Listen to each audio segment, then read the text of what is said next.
আসসালামু আলাইকুম। বাংলাদেশ কি পারবে তাদের প্রথম টি-টোয়েন্টি হারের কথা ভুলে দ্বিতীয় টি-টোয়েন্টিতে জয় তুলে টি-টোয়েন্টি সিরিজটাকে বাঁচাতে? নাকি বাংলাদেশ প্রথম টি-টোয়েন্টির মতো দ্বিতীয় টি-টোয়েন্টিতেও হেরে গিয়ে এক ম্যাচ হাতে রেখে আয়ারল্যান্ড টি-টোয়েন্টিতে সিরিজ জিতে যাবে? বাংলাদেশের ব্যাটিং ব্যর্থতায় প্রথম ম্যাচটি হেরেছে বাংলাদেশ। একেবারে জঘন্যতম ব্যাটিং করেছে বাংলাদেশের ওপেনিং জুটি। ৩ নম্বরে নেমে ক্যাপ্টেন লিটন কুমার দাসও সুবিধা করতে পারেননি। সেই সব কিছু ভুলে গিয়ে বাংলাদেশ কি পারবে তাদের দ্বিতীয় ম্যাচে জয় তুলে নিতে?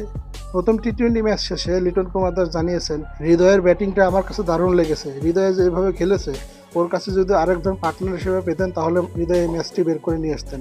কিন্তু সব কিছু বলে দ্বিতীয় টি-টোয়েন্টিতে বাংলাদেশকে ম্যাচটি অবশ্যই জিততে হবে, না হলে আয়ারল্যান্ডের কাছে প্রথমবারের মতো টি-টোয়েন্টি সিরিজ হারবে বাংলাদেশ। সাম্প্রতিক সময়ে বাংলাদেশ টি-টোয়েন্টিতে দারুণ ফর্মে ছিলেন, কিন্তু সর্বশেষ ওয়েস্ট ইন্ডিজের সাথে টি-টোয়েন্টিতে বাংলাদেশ হোয়াইট ওয়াশ হয়েছেন।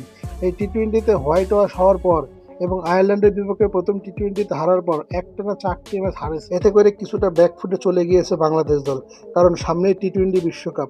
এই বিশ্বকাপের আগে বাংলাদেশের এরকম নেগেটিভ রেজাল্ট, এই রেজাল্ট নিয়ে বিশ্বকাপে বাংলাদেশ দল কী করবে এটাই দেখার আশা।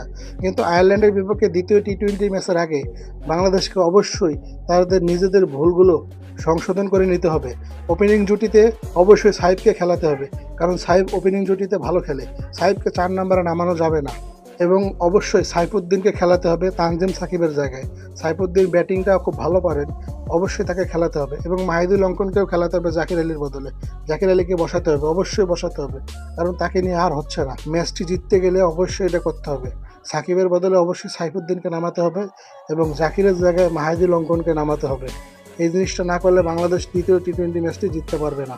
আর সাইফকে অবশ্যই ওপেনিংয়ে খেলাতে হবে, সাইফ ওপেনিংয়ে ভালো খেলে। এবং ক্যাপ্টেন লিটন দাসকে অবশ্যই দায়িত্ব নিয়ে খেলতে হবে। আউটসাইডের কোনো কিছু তার মাথায় আনা যাবে না, কোনো কিছু ফোকাস করা যাবে না। খেলার প্রতি মনোযোগ হইতে হবে।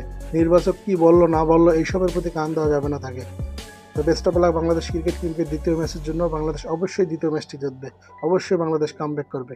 তো কি বলেন আপনারা? কমেন্টে আপনাদের মতামত জানাতে পারেন। ধন্যবাদ সবাইকে।